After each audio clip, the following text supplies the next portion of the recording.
আজকে এই ভিডিওতে আমরা শিখব যে কিভাবে রিপ্লেট দিয়ে ওয়েবসাইটকে হোস্টিং করবেন, স্ট্যাটিক হোক, পিএইচপি হোক, সব কিছু করতে পারবেন খুব ইজিলি। তো আমরা চলেন গুগল দিয়ে আগে লগ ইন করে নিই। তো আমার লগ ইন প্রায় কমপ্লিট। লগ ইন করার পর দেখি কি আসে আমাদের।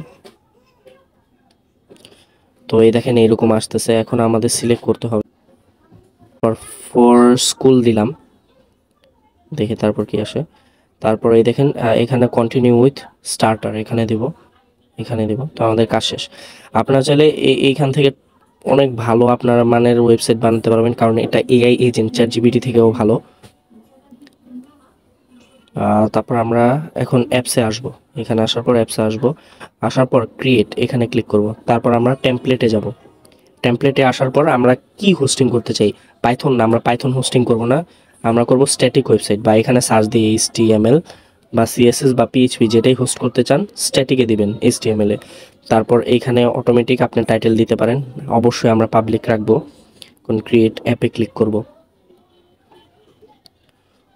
করার পর এই দেখেন এমন আসবে, এআই এজেন্ট আসবে। আপনারা এখান থেকেও বানাতে পারেন, বা আমরা এই যে এইখানে ক্লিক করব, এই যে এইখানে ক্লিক করব।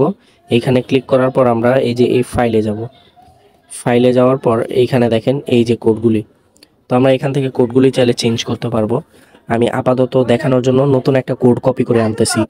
তো এখানে আমি একটা ডিজাইন বানাইছিলাম, তো এই ডিজাইনটা আপাতত নিলাম। আগে ওই কোডটা আগে ডিলিট করে নিই।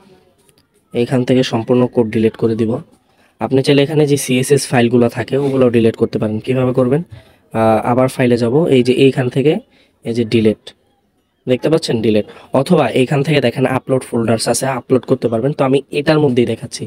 আচ্ছা, এগুলো আমি দেখানোর জন্য এগুলো ডিলিট করে ফেলি। দেখেন এই যে আমরা ডিলিট করে ফেলতেছি। এখন আমি HTML এরটা দেখাই। এখানে কোডটাকে আমি কপি পেস্ট করতেছি, আপনারা কিন্তু পুরোটা ডিলিট করে আপলোড দিতে পারবেন।